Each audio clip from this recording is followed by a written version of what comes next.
দিয়েছেন। এই ফরজ দায়িত্ব মুসলিম জাতি অধিকাংশ পালন করছে না।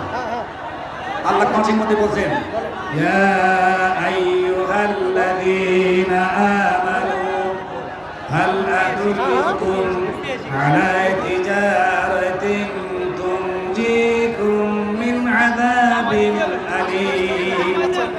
আল্লাহ বলছেন, ওই যারা ঈমান এনেছো, আমি কি তোমাদেরকে এমন একটা ব্যবসার কথা বলবো যে ব্যবসা করলে যন্ত্রণাদায়ক শাস্তি থেকে মুক্তি পাবে? আর সেটা হলে তোমরা আল্লাহ রাসূলকে বিশ্বাস করার পরে তোমাদের জান দিয়ে, মাল দিয়ে চেষ্টা, সাধনা, সংগ্রাম, জিহাদ করবে তার বিজয়ের জন্য, তাহলে তোমরা নাজাত এবং মুক্তি লাভ করতে পারবে।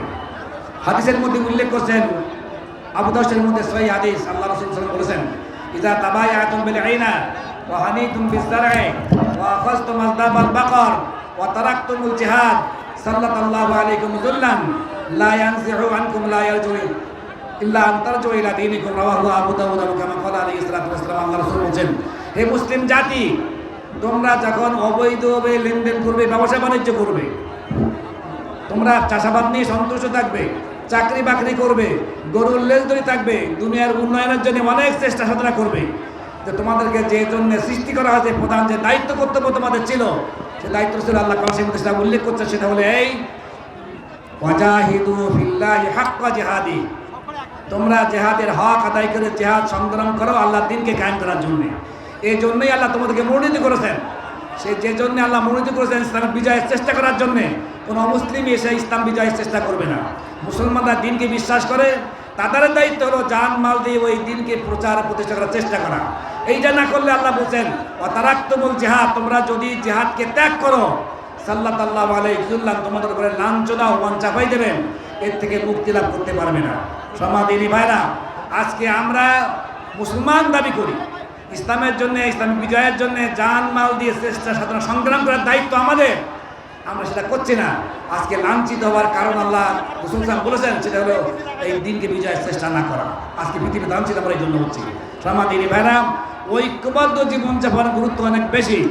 হাদিসে উল্লেখ আছে, আল্লাহ রাসূল নিজে বলেছেন যে দেখো, আমার পূর্বে ইহুদি জাতি ৭১ দলে বিভক্ত হয়ে গেছিল, খ্রিস্টানরা ৭২ দলে বিভক্ত হয়, অচিরেই আমার উম্মত ৭৩ দলে বিভক্ত হবে।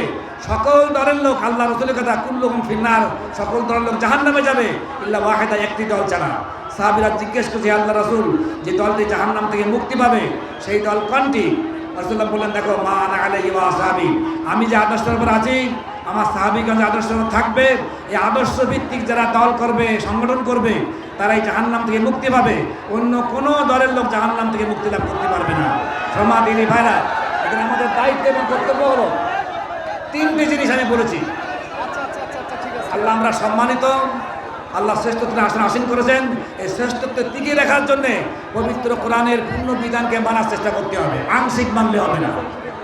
2 নম্বরে, আমরা ইসলামের বিজয়ের জন্য, কোরআনের বিজয়ের সর্বাত্মক চেষ্টা, ঐক্যবদ্ধ হতে হবে।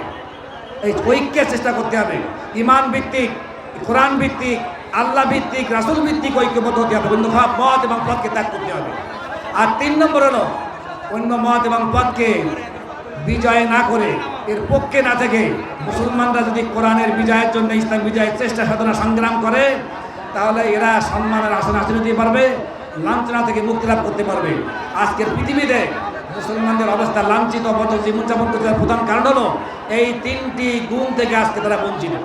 অর্থাৎ পরিপূর্ণ দিনকে, পরিপূর্ণ আল্লাহর কিতাবকে মেনে চলে না। 2 নম্বর হলো ঐক্যবদ্ধ জীবনযাপন করে না।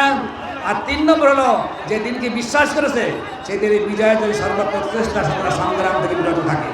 সমাদিনী ভাইরা, আমাদের দায়িত্ব এবং কর্তব্য হলো জীবনের সর্বক্ষেত্রে দিনকে মানার জন্য ইসলাম বিজয়ের চেষ্টা করা। আল্লাহ আমাদের সকলকে তাওফীক কামনা করে আমার সংক্ষিপ্ত বক্তব্য শেষ করছি। আসসালামু আলাইকুম ওয়া রাহমাতুল্লাহি ওয়া বারাকাতুহু।